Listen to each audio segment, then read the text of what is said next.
Mesdames, Messieurs, bonsoir. Voici les titres de ce journal.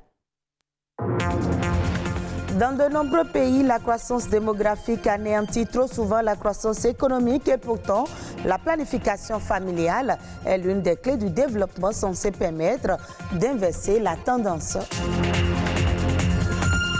La monnaie éco sera mise en circulation en 2027, une décision des États membres de la CEDEAO lors de leur dernière réunion. Cette nouvelle feuille de route est-elle réaliste? On en parle. À découvrir enfin dans ce journal, un artiste designer aux atouts originaux. Il emploie des techniques qui allient le fer forgé au bronze, à la pierre, au verre et au bois, donnant naissance à des créations particulières.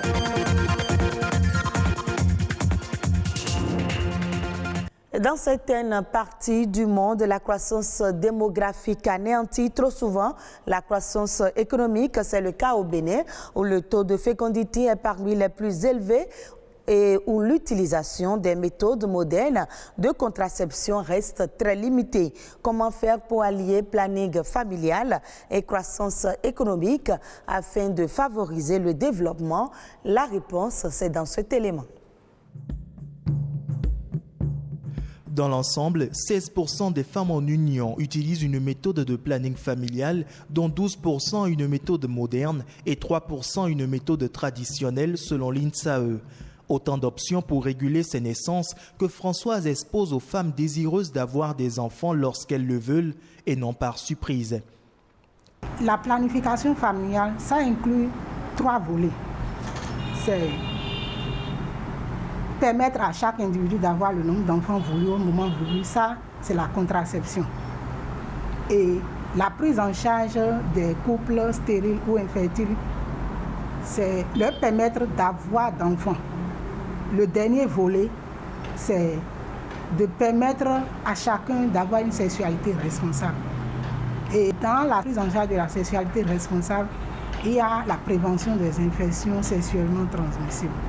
D'après les résultats de la 5e enquête démographique et de santé du Bénin EDSBV, le niveau de fécondité n'a pratiquement pas changé dans le pays depuis 1996. Une femme a en moyenne 5,7 enfants au cours de sa vie féconde, ce qui pourrait entraîner un problème de surpopulation. La croissance incontrôlée de la population humaine serait l'une des causes du sous-développement du continent africain. Les prévisions disent qu'en 2050, l'Afrique va atteindre 2 milliards de personnes déjà. Actuellement, nous sommes déjà à plus de 2 milliards. Certains estiment que si j'ai beaucoup de moyens, je peux faire le nombre d'enfants que je veux, mais ils oublient qu'à un moment donné, nous ne serons plus là. Moins d'enfants, ça fait moins de dépenses dans la famille et plus d'investissements et plus d'économies.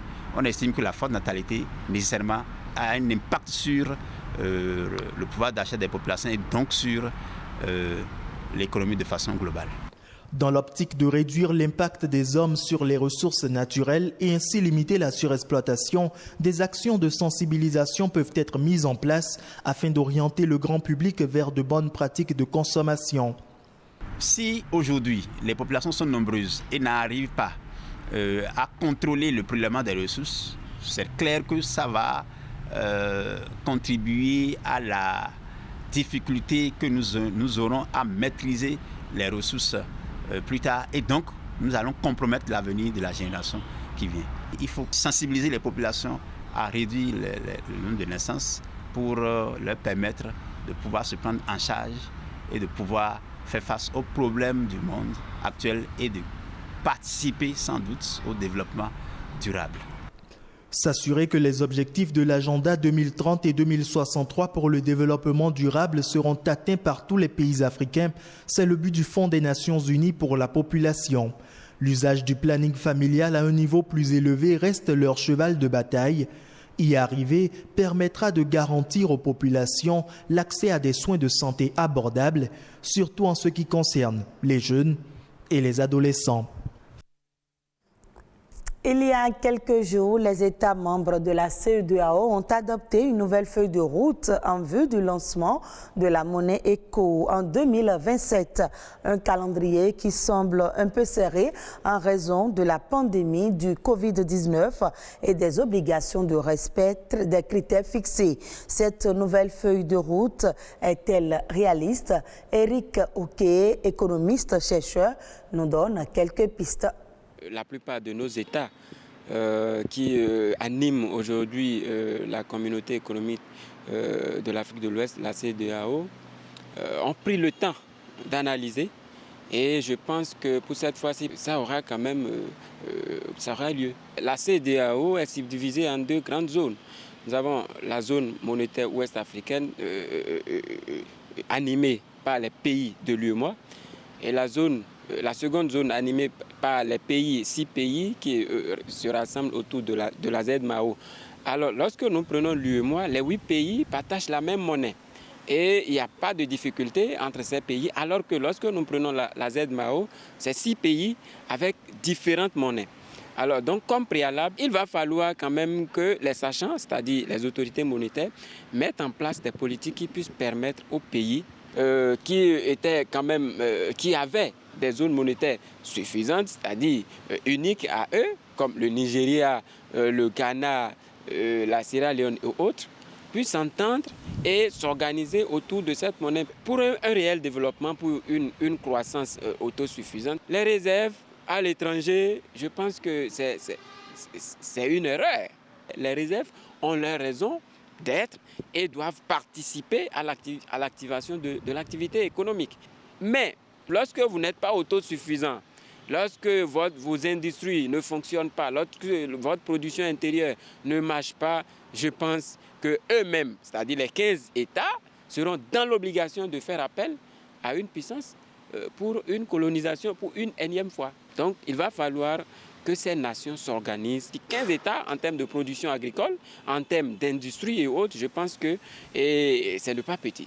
Donc il va falloir qu'on s'organise, que ces pays s'organisent de façon beaucoup plus profonde pour que d'ici 2027, que la naissance de cette monnaie nous soit bénéfique. Allons maintenant à la découverte de cet artiste designer qui exprime ses sensations, son état d'âme et ses appréhensions à travers ses œuvres. Des créations particulières avec des techniques qui allient le fer forgé au bronze, à la pierre, au verre et au bois. Marak, de son nom d'artiste, se dévoile à Françoise Insou et Ulvaeus Balogun. Mes œuvres, en général, les masques reflètent mon état d'esprit du moment de la création. Ce masque en fer est le reflet d'un visage partagé. Quand vous regardez bien le visage et la position de la tête, vous comprenez que c'est quelqu'un qui se pose des questions quand même. C'est la mécompréhension. La mécompréhension qui laisse entrevoir un sujet universel, mais aussi une singularité qui lui donne vie. L'œuvre est de Marius Akani, alias Marak. Un mécanicien de formation qui a délaissé les capots de voiture pour explorer avec grâce la fine frontière entre l'art et le design. Je me suis dit, tout ce que j'accouche, ce qui me sort de la tête, part sous le capot d'une voiture. J'ai décidé un jour d'arrêter avec la mécanique. Et je me suis dit, là maintenant, ce qui va me sortir de la tête peut être matériel, peut être visible quelque part. Ça peut être accroché à un mur. Quand j'ai de la peine, je l'exprime par là. Quand j'ai une joie, je l'exprime par là. Tous mes états d'âme sont dans mes œuvres. Cet autodidacte façonne des pièces en bois locaux qui mêlent les fonctions du mobilier et de la sculpture. Des œuvres à travers lesquelles il explore, découvre et s'amuse à en repousser les limites. Généralement, c'est le quotidien que nous vivons. Les sœurs siamoises sont sorties de ma première connaissance de naissance de siamoises au Bénin ici. Je me suis dit, c'est des bébés. Si on voit déjà ce qu'on fait des albinos, qu'est-ce qu'on va faire de ces enfants? Je me dis, je vais quand même représenter ces bébés-là, mais en adultes, parce que j'aimerais bien qu'on prenne soin d'eux, qu'ils deviennent un jour des adultes. Quand on parle d'expression, la joie, les peines et tout peuvent se lier sur un masque. Mes émotions sont dans mes œuvres. C'est peut-être ce qui me pousse à faire beaucoup de masques aussi, entre autres, dans mes sculptures. Malgré sa trentaine d'années de pratique et de maniement du bois et du métal, Marak reste un artiste pudique. Moi, toutes mes réalisations, je les vis. Elles me viennent de très loin. Ce qui fait que j'ai du mal à m'en débarrasser. Jusque-là, je ne réussissais pas à donner une valeur à mes œuvres. Mes œuvres qui sont parties, j'en ai fait cadeau. Grâce à ses œuvres, Marak se démarque par une technique qui reflète une profonde compréhension du matériau et de la forme.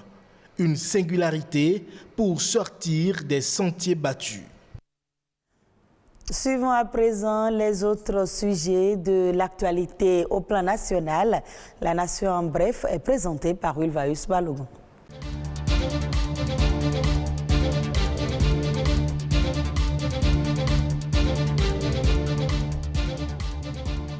« 87 052 candidats ont été déclarés admissibles à l'examen du certificat au brevet d'études du premier cycle BEPC session de juin dernier. Selon les statistiques publiées par la Direction des examens et concours, le taux de réussite au plan national est de 60,50%.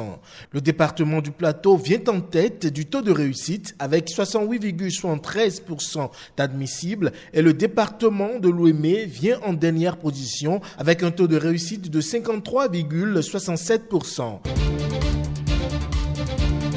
Les recettes budgétaires de l'État ont connu une augmentation de 21% au premier trimestre de l'année 2021, ce qui confirme la reprise des activités économiques après la crise sanitaire et économique de Covid-19. Sur une prévision annuelle de plus de 1349 milliards de francs CFA, les recettes budgétaires brutes se sont établies à fin mars 2021 à 324,553 milliards de francs CFA contre 268,160 milliards à la même période en 2020, selon le rapport d'exécution au 31 mars 2021 du budget de l'État gestion 2021. Elles connaissent ainsi une augmentation de 56,393 milliards de francs CFA, soit une progression de 21% qui marque la reprise de l'amélioration continue du recouvrement des produits de recettes budgétaires depuis 2016, après le repli de 0,5%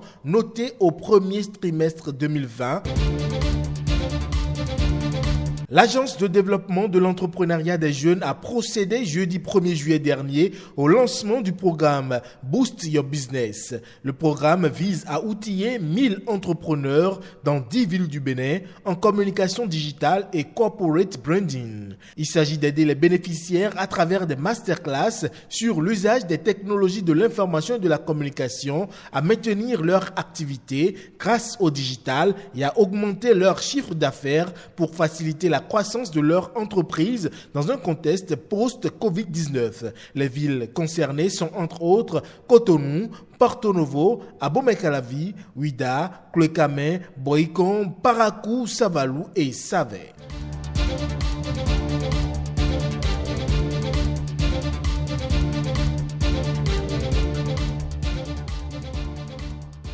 La dégradation des écosystèmes naturels risque de réduire le PIB de l'Afrique subsaharienne de 9,7% par an. C'est ce qu'indique la Banque mondiale dans un rapport. Selon l'institution, c'est surtout l'effondrement de certains services écosystémiques fournis par la nature qui menace actuellement la productivité de la région. Celle-ci dépend des cultures dites pollinisées et des produits forestiers. Elle a actuellement une capacité limitée à passer à d'autres modes de production et de consommation qui pourraient être moins touchés selon la Banque mondiale. Une situation qui fait d'elle la région la plus exposée aux conséquences de cette crise devant l'Asie du Sud avec un recul du PIB prévu à 6,5%.